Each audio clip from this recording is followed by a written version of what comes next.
Hello, welcome to Songbird Homestead. For those that don't know me, I am Kimberly. I'm a backyard homesteader up in the town and area of Northeast Maryland, Zone 7B. For those that do know me, hello, welcome back. I'm happy to have you all here. I have been a homesteader, oh gosh, I'm not even sure how long it's been, 5-6 years. Depends, I guess, what you mean by homesteader, but we've been here at our this homestead for just about a little over 2 years now. We grow lots of different things, pretty much most of your standard issue gardening items: tomatoes, peppers, cucumbers, cucamelons, zucchini, lots of herbs, garlic, carrots, radishes, beets, watermelon, pumpkins, squash. I don't know if I said that or not, but pretty much everything, most things that we use on a regular basis. We do have chickens. You can see I have some lovely, show them to you. These are our eggs from our girls. We have a lovely flock of hens that lay. This is our, because we've had them for about 1.5 years. Wonderful. You can probably hear them in the video. They're outside. They know that I'm home. They know that I'm inside. They know that they want to be let out into their outside run. So I'm going to go do that. I have to do a little garden tour. I'm going to tell you guys, it's been a while since I've done a garden tour. Probably since June. I actually did one in July that I ended up never posting or editing. The funny thing about the garden is when it's the busiest, that's when I have the least amount of time to shoot a video, and which is when there's so much going on. That's when you want to see the video, when there's a lot to show. But I haven't had the time, and we had a lot of, gosh, we had a spell where it was heat and rain, and it got really, it just wasn't pleasant. It was all we could do to be outside to keep the garden maintained and keep everything growing, watering twice a day and that sort of thing. And then you start harvesting everything. And then in addition to that, you have to start, if you do this, it's canning season, preserving, canning. I do canning, I dehydrate, I preserve, yeah, and it ends up being pretty time consuming. I love it. I had a goal this year, and I've actually met and surpassed my goal, and I'm not even done yet. So before we go outside, I'll just do a little bit of talking. The garden has been, it's been pretty incredible this year. I would say it's been our best year that we've ever had. Gosh, I have picked more tomatoes and peppers this year than I have like ever. I mean, maybe in all our years combined, we've had more tomatoes this year than we've had in all of our other years combined. So I don't know what we did right, but really happy. So I've canned lots of sauce, lots of salsa. I've made cream of tomato soup. Of course, you won't have the cream until you heat it up. But anyway, regardless, it's been a busy season, and we've been really thrilled with the way everything has produced and all the stuff that we've been able to get off of it. But regardless, I have not had time to do a video. Like I said, the one in July, I never posted. I'm probably going to post it anyway because I like to go back and look at these videos later. It's just encouraging, to see. But plus, I like to see all the growth and stuff like that. I'm preserving a moment of my life in a video fashion. So I'm probably going to still post that anyway, even though it's from July and this is August. But anyway, time for a video. Let's go outside. And, it's probably going to be long because it's been a bit.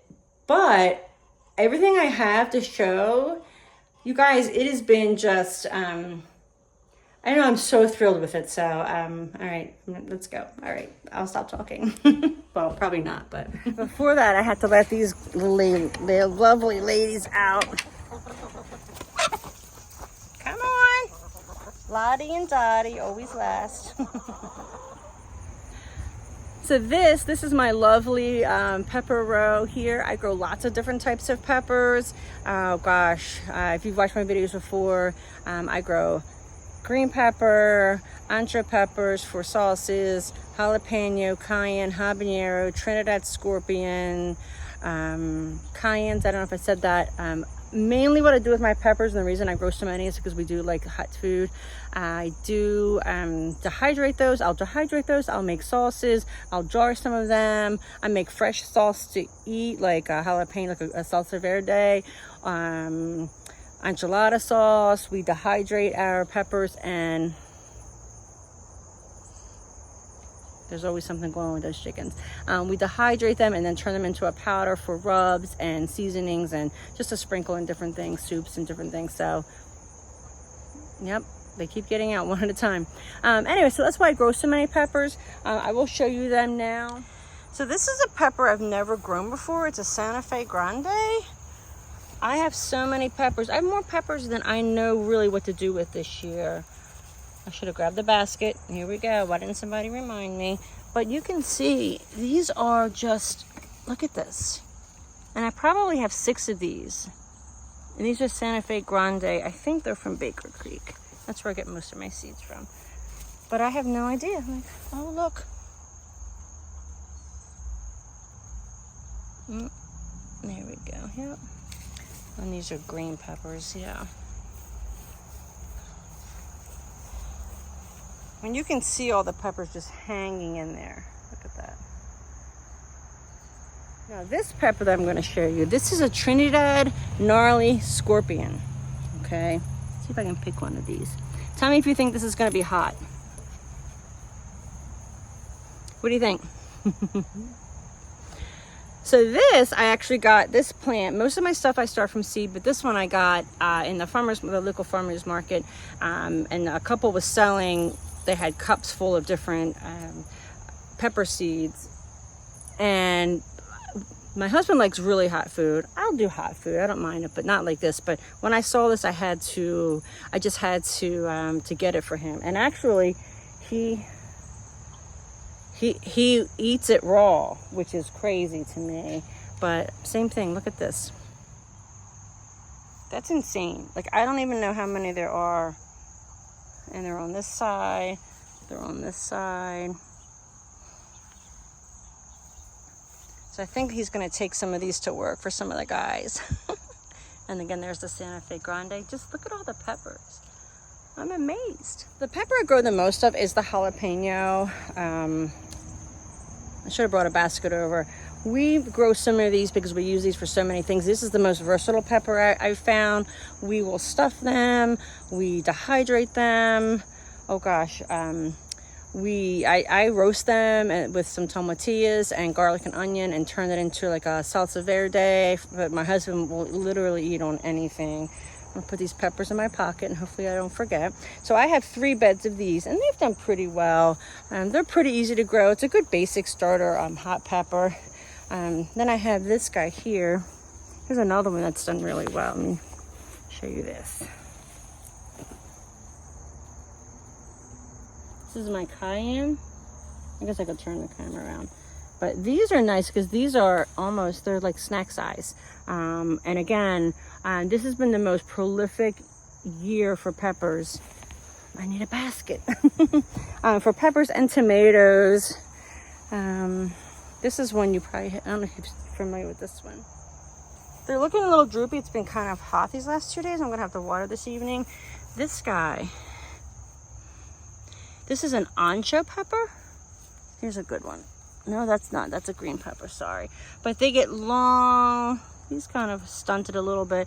But the ones I picked already are bigger than this. But they're good for dehydrating. I just rehydrate them whole. And then my husband will rehydrate them and use them for enchilada sauce. And then we have these guys. This is an ají mango habanero.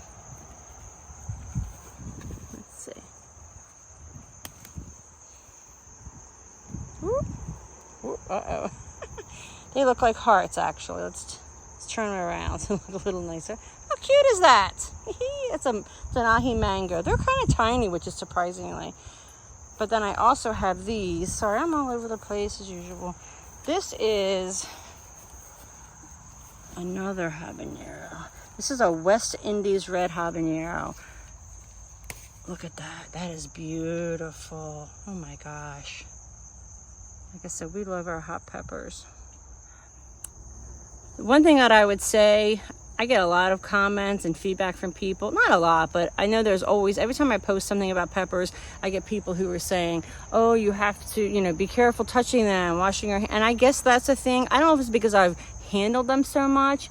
it's not really an issue. Now, there are times that when I make sauce, if I de-seed them by hand, it'll feel like my hands are on fire like that night. I can't get out. I have to be careful getting a hot shower because, and I'm going to have all these peppers in my pocket. But my hands literally will look like a sunburn. They'll be all red. But for the most part, it doesn't really bother me. But one thing I would caution you against is that if you're going to handle them a lot, like the membrane and the seed especially. But the other thing, if you're processing peppers inside, just be leery of, it creates like it's almost like a pepper spray. And I guess that's what, pepper spray is. So like when I roast my peppers and then saute them and all that, it lets off a very hot steam and it will burn your eyes. Now, when I'm doing it, it doesn't bother me, but if someone comes into the house, they have to leave. Their eyes start burning, they have to leave. Again, I don't know if I'm just immune to it. Look at this. Get out of my bed. Get out of there, Shakira. So be leery of that. Be wary of that. Just be careful. Like I said, I can do it and it doesn't bother me just because I guess I've been doing it for so many years. But when I have people, like if I'm making something and someone comes in, it burns their eyes. They have to open the windows and that sort of thing. So I guess that's just because I'm used to it. Another thing here, this is my herb garden. My herb garden got very overrun with stuff this year. Weeds. So because it was so hot, and like I said, it was really hard to maintain everything. The herb garden the stuff that grew did great, but then the weeds took over. Like I don't have any time. I have a very small time, and I'm used to having like a really big time plant. I just don't this year, but something that I did grow this year, which I'm super excited about. Eucalyptus. Look at that. Isn't that amazing? I've never known anyone to grow eucalyptus. It smells so fresh. I know it won't do very well in the winter, so I'm going to have to maybe dig it up and see if I can get it to overwinter. It's my basil. My basil's done well. I've already dehydrated and ground up a bunch of basil. My oregano, it looks okay. It's doing okay. My sage should be bushier. I don't even know what... Oh, actually I do. That was chamomile earlier in the season. Yep.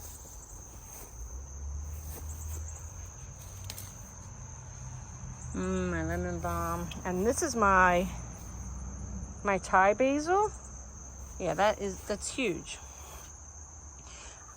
Because I've gotten so much basil already, I'm just letting this go to seed because, let's see, these guys love it.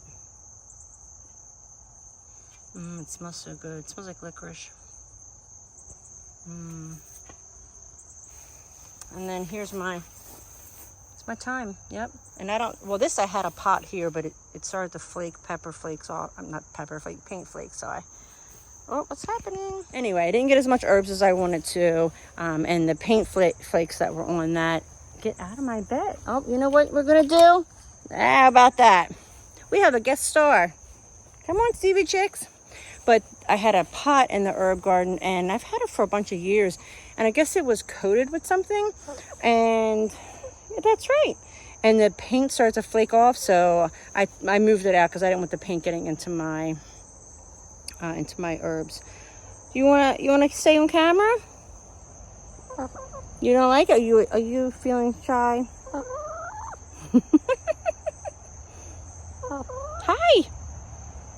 Hi, sweet girl. Yeah, this is one of my Jersey Giants. Go ahead. That's all right, because Shakira's over here getting back in the bed. I'm going to have to get a hose. I put a hose there and let it drip and they stay out of it. All right, let's go back down here. So just real quick before I show you the other bed in the back, these are my tomatillas. This whole thing is my garlic bed. Once these come out in like October, I'll put my garlic in here. Look at this. If there's any question about why you plant things that have flowers, the bees love them. Got it. Yep. Tomatillas, it's almost like a tomato. It starts out like with a flower, just like this. I'll show you. The bees pollinate them, as you just saw, and then it'll grow a husk. So these are like little ones, and then it'll get bigger, and inside, I'll show you. See how my finger's here? So that's how big it is now. It eventually will get big enough that it'll split the husk open. That's when you know they're ready to pick. And I use these for making my salsa verde with my jalapenos. There you go. Where are you? No, okay. So I think I said earlier that we have had this year the best tomato harvest that we've had, I know, probably in all the years that we've been gardening. We did our first garden in 2014 or 2015. Then we started really like the year like COVID, so like 2020. So we've been gardening, and then of course we've been here on our homestead for a couple years now, or 2+ years now. And I wanted to weigh our tomatoes this year because I was curious like how many pounds we grew, but I know it's been 50+ because I've weighed like 2 big amounts that we had picked, but then we've also given away.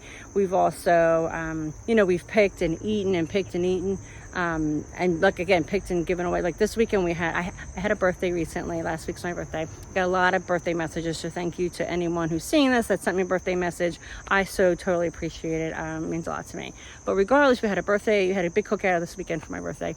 And I told people who were, I was like, pick and take what you want, because we've already harvested, I've harvested and preserved and put up a lot and eaten a lot. So plus I like to be able to share, especially with people that I love. So that always feels really good. But anyway, our tomatoes, I grew, let's see how many different kinds I have. 2 kinds of cherry tomatoes. I have Sunrise Bumblebee, which I don't know if I have any here. We've just picked a bunch of them.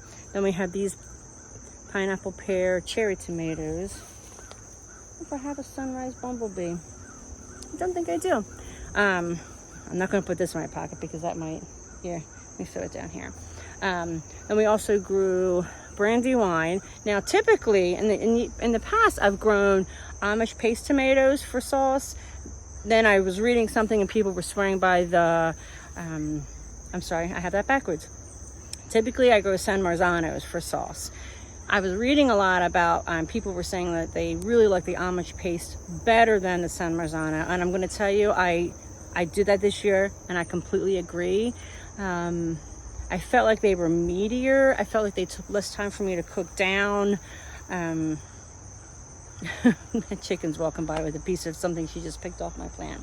I feel like they took less time to cook down. They were meatier, and the flavor was amazing. Plus, they produced really well. So we grew the Amish paste tomato, we did the Brandywine, the Dead Sunset, Lemon Boy Slicer. I think that was it. I think that's the 4 that we grew. I feel like there was another one. So we grew 4 types of regular tomatoes, 2 types of cherry tomatoes, and this is the 2 beds. We do use the cattle panel trellis, which is, I think, we've been doing that for like 3 or 4 years maybe, and nothing holds up as well.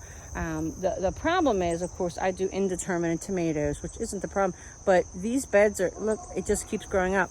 Now look over here. Now this is a problem. Well, it's really not a problem, but let me show you this, what happened. So we had a storm. So here's the bed, and here's my flowers. The storm pulled all of these down. So these are all just laying here. Now, this happened all the way around, and I was able to pull most of it up and tie it up. It was really hot that week, and I never got out here to do this side, so I just left them. And I'm still picking tomatoes off the bottom of that. Look at this. Oh wow.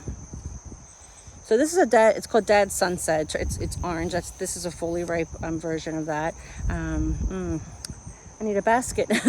So anyway, so this is what can happen. But with the trellis, all you gotta do is tie them up there, and you'll be okay.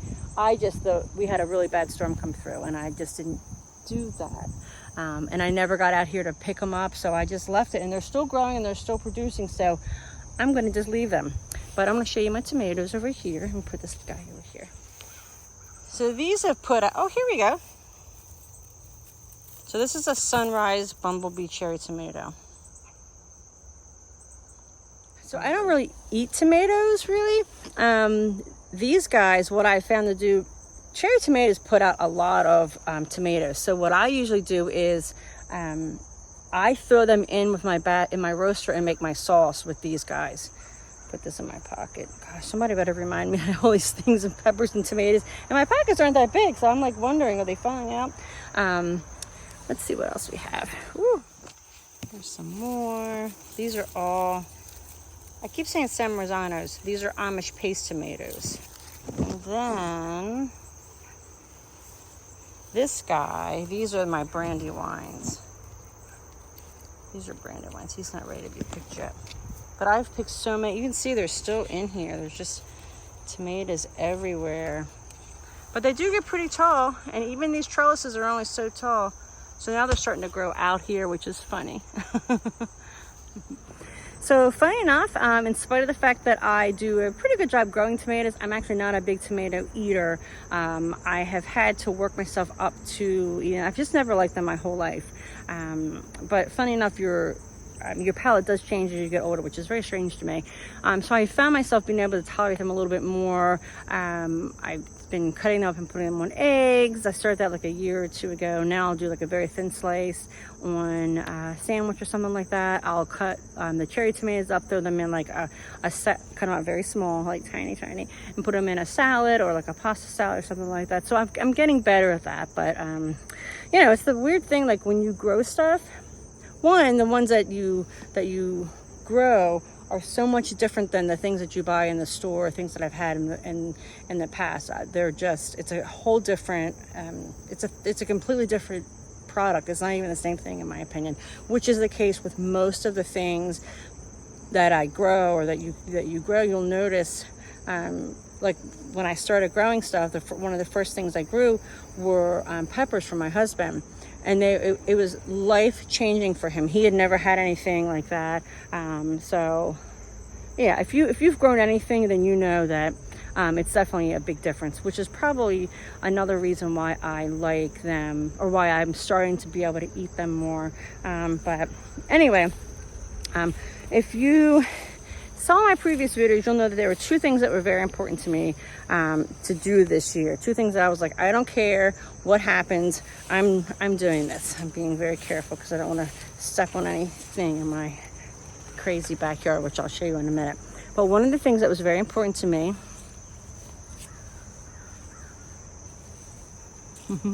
was this lovely row of zinnias.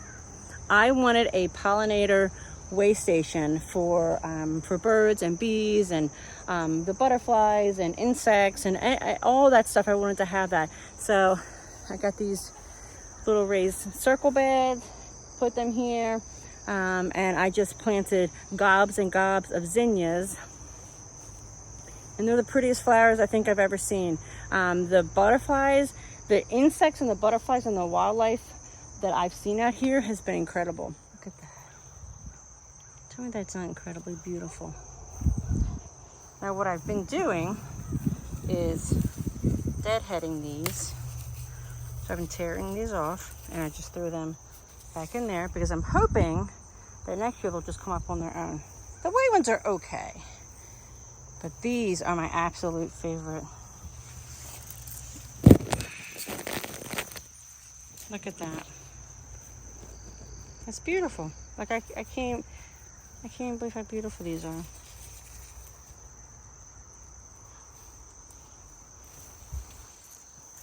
So if there's any question about what one of my favorite colors is, pink and purple. I also have some celosia here. But yeah, this was important to me. Pollination is very important to me. I typically will interplant, which means I will take flowers and plant them in with my peppers or with my tomatoes or just anywhere that I have stuff growing. I'll throw a couple flower plants in there. You know, it's just to increase the diversity of the soil as well as the environment, to bring in different species and all that. And this has surpassed my wildest, like Janice likes it too. But this has just surpassed my wildest expectation. Like, I love every one of them. Like, every one of them, they're so beautiful. Again, not these as much. I don't know. I put the white ones in there just for variety, but I really like the pink and the pink and then the pink ones, and then of course the pink ones. But look at the celosia. Isn't that pretty? Oh, look, there's a little guy on there. Oh, he just fell off. Not much of a smell. But anyway, like I said, this was very important to me. I didn't do as much inner planting this year, just because I think I was so focused on having this. I do have 4 beds here, but they kind of grew together, which I don't know. It's delightful. There's a little bit of path there. And actually, the reason there's a path there is because weeds grew through there. And then I had to, part of the whole tomato falling over fiasco. But I love this. I'll definitely do this again. Again, I'm hoping, fingers crossed, that when I pick these off, I'm going to dry them, save the seeds, and then throw them back in there. So next year I can just keep going at it. But anyway, that was one thing that was very important to me. I had a second thing that was very important to me. And this was very important to me. And I don't know why it's important to me. It's a kind of silly little thing. My little grandbaby, he's 8, but that's my boy, man. That's my sweet boy. Don't mess with my grandbaby or my boy. He's a delight. He's absolutely a great kid, super respectful, just amazing. I can't say enough good things about him. But something that I wanted to do this year, just because it's something I wanted to do, I wanted to plant pumpkins, and I wanted that boy to be able to come up to my house, up to his BB and Chiefy Pops, because that's what he calls us, and pick his pumpkin for the fall. I was hoping to get 1 pumpkin, but as my husband says, what's better than 1?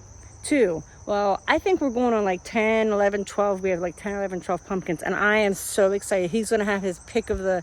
I'm sure he's probably not going to care at all. I put all this work and, all this like planning and all, but look, oh my God, I got 2 pumpkins. There's 2. Now I know we're at the end of August, so I'm hoping these continue to stay on here, but look at them. They're a nice size. Like, this is my hand.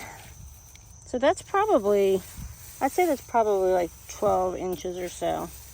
It depends if you're talking about girl math or girl inches or guy inches. But look at that. And then I'm going to show you, here's another one. Here's another one. So this is how they start out.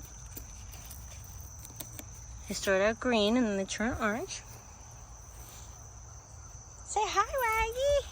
Say hi. So one of my daughters, I have 2 daughters, 2 sons. They're vacationing. The one that has my sweet grandbaby and my grandboy, and that's their dog. We're dog sitting. But look at these other pumpkins. So we've already counted 3. Here's another one.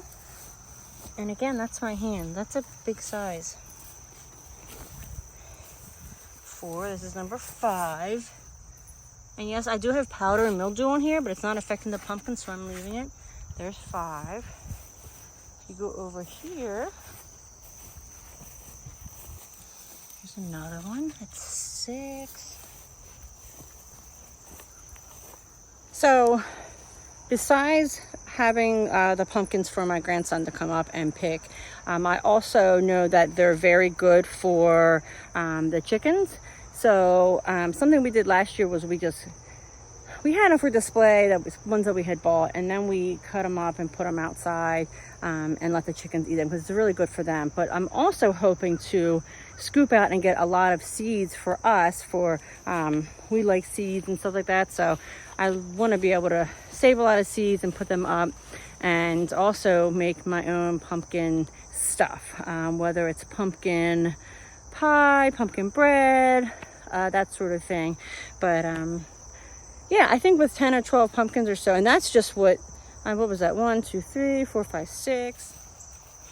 There's another one. Oh, there's another. Oh, hang on.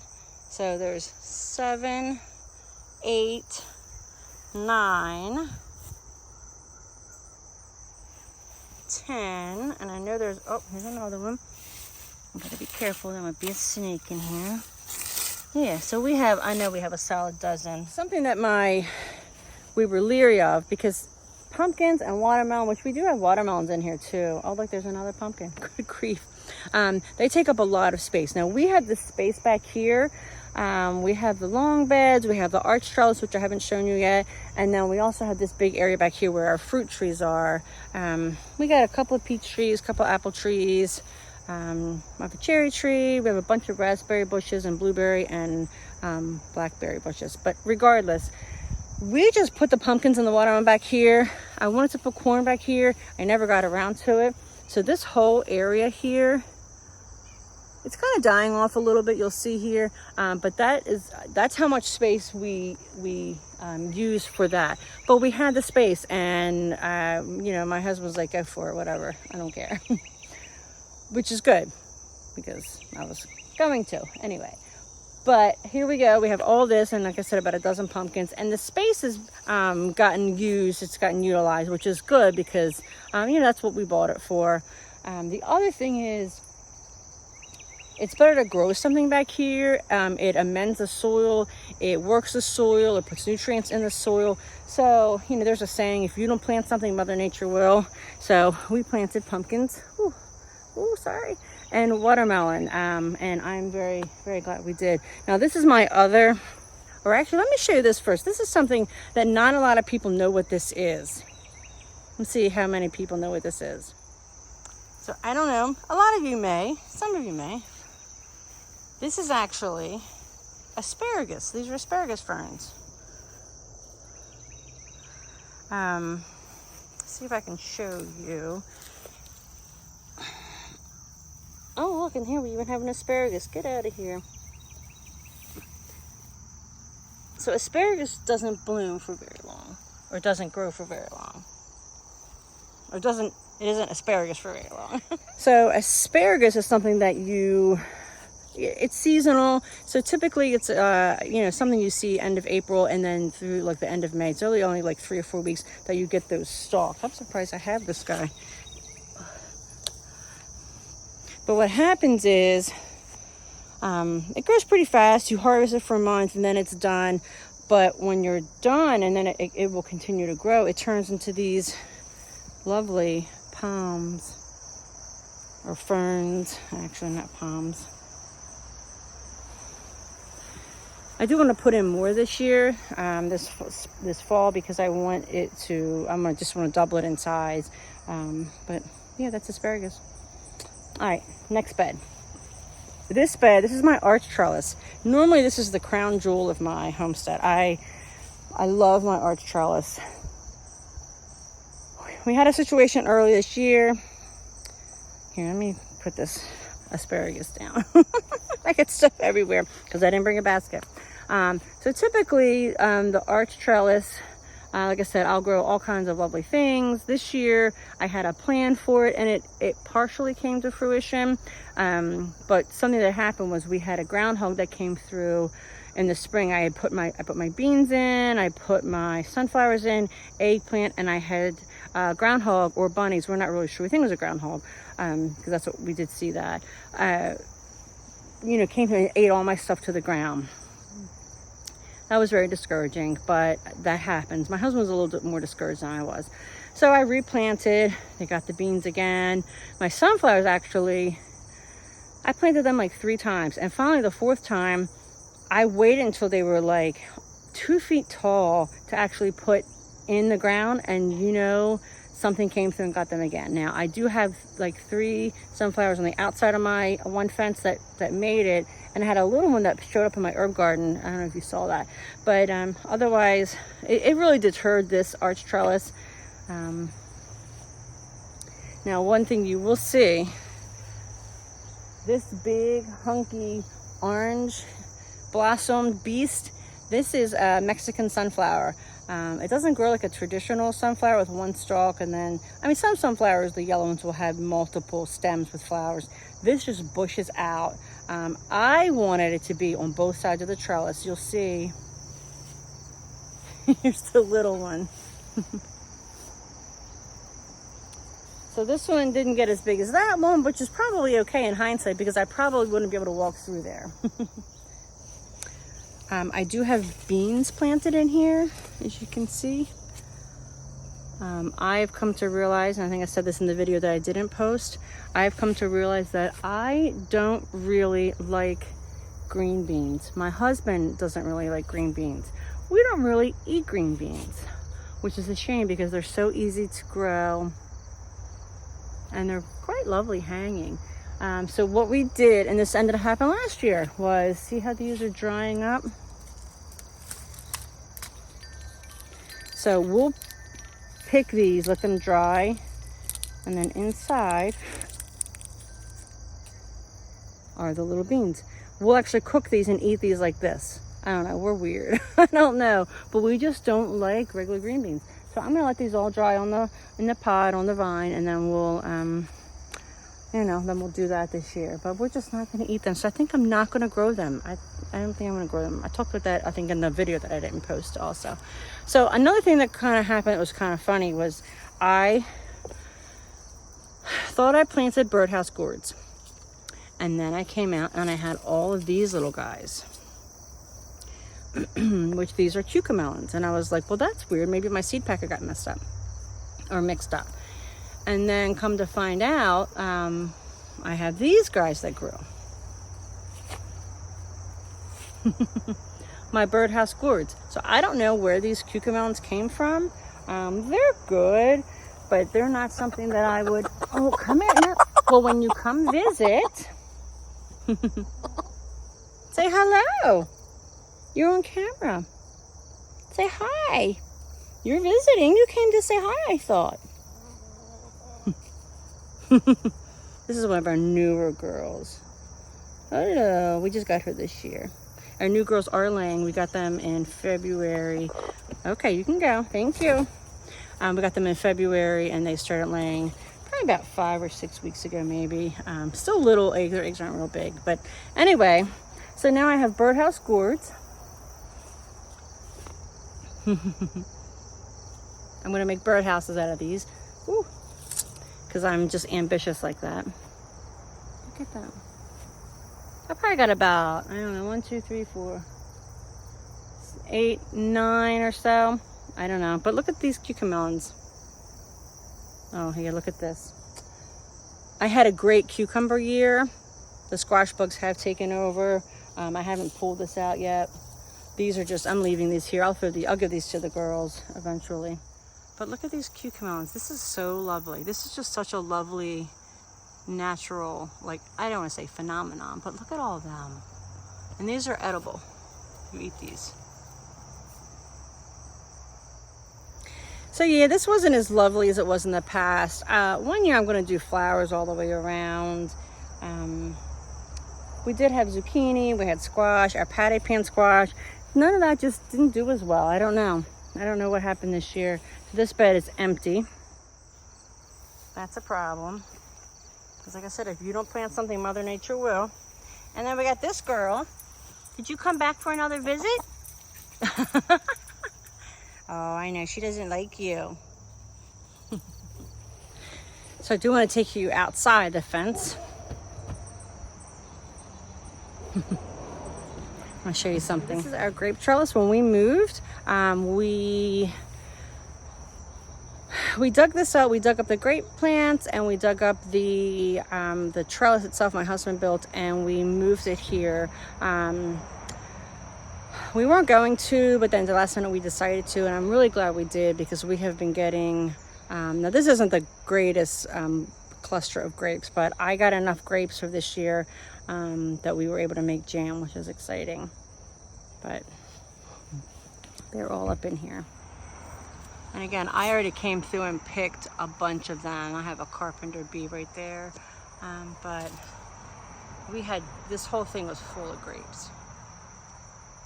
But that's exciting. So I came back inside. The mosquitoes are starting to get me, and the gnats, and I just wanted to come inside where it was not humid and finish up.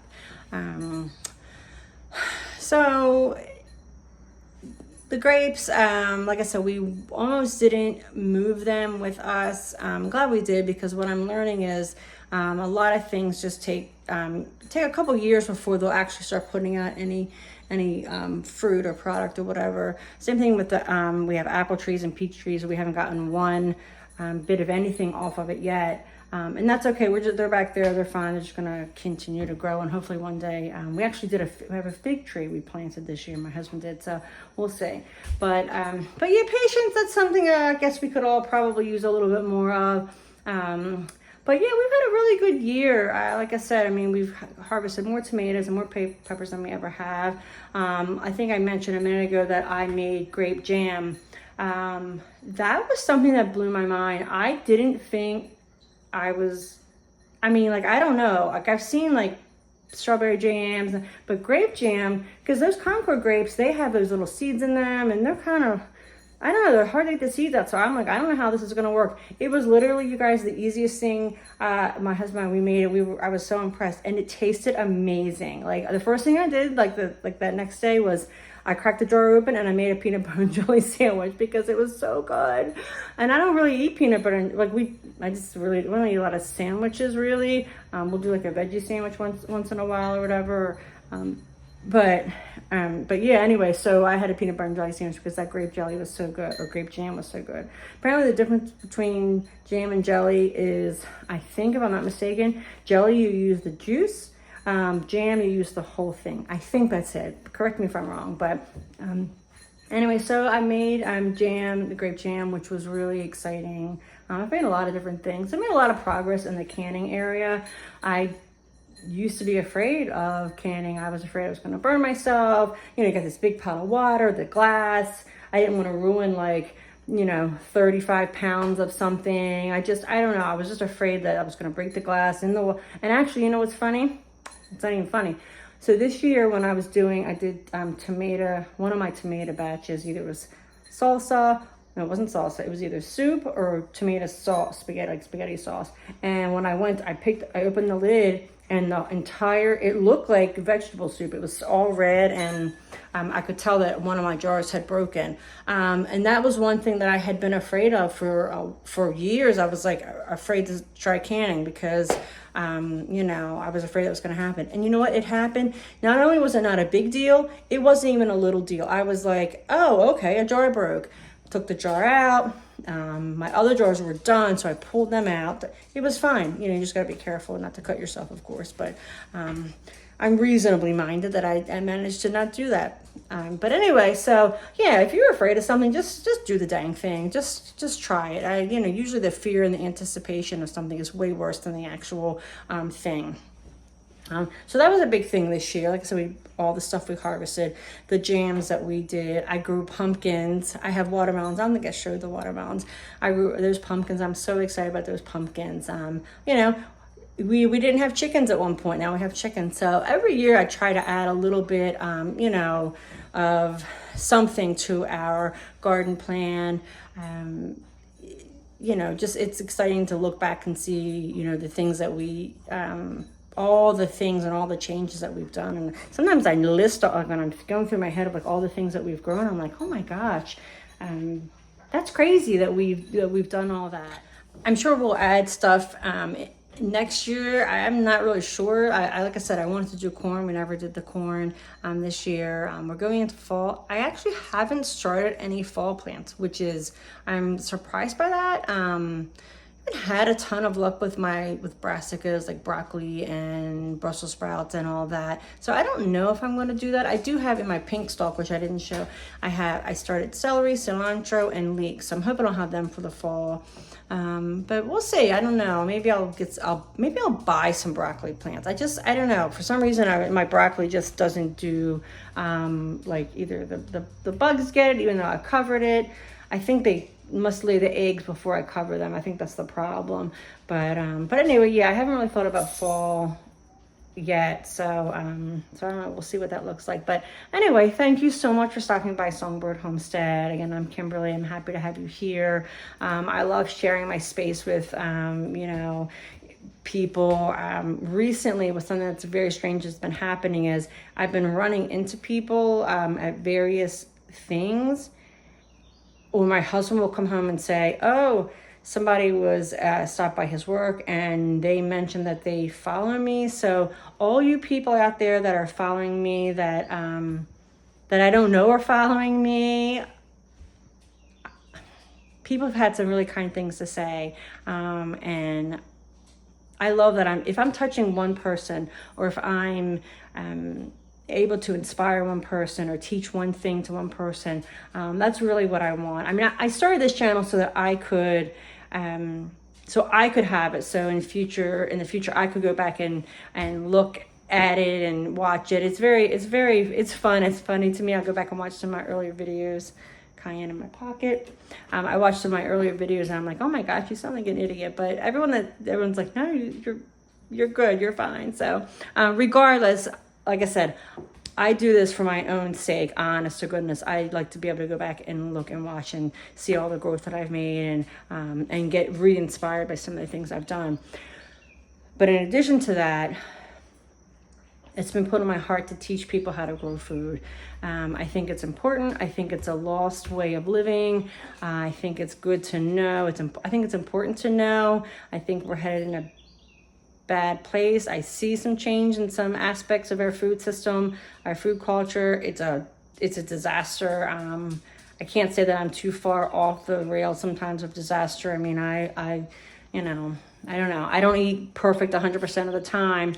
But I think there needs to be a whole upheaval. And I don't know that, I don't see that happening because there's so much money involved in poor nutrition, honestly. So we're doing what we can. So again, if I can inspire or help or teach or just shed light on or point someone in the direction or answer a question or whatever it is, if I can do that's really, it's been put on my heart to do that. So it's something that I've been really thinking about and just trying to move forward with. I also have a Facebook. If you don't know, I have a Facebook page, Songbird Homestead. That's where I post most of my daily stuff. And then of course I have an Instagram too. But anyway, regardless, thank you so much for stopping by. I'm going to go collect my eggs and then I'm going to make dinner. My husband should be home any minute now. And I'm going to just, enjoy my evening with him and then get out there and water because you saw some of my plants are droopy. Anyway, thank you so much for stopping by, Songbird Homestead. I'm happy to have you here and I hope to see you again or have you see me again soon.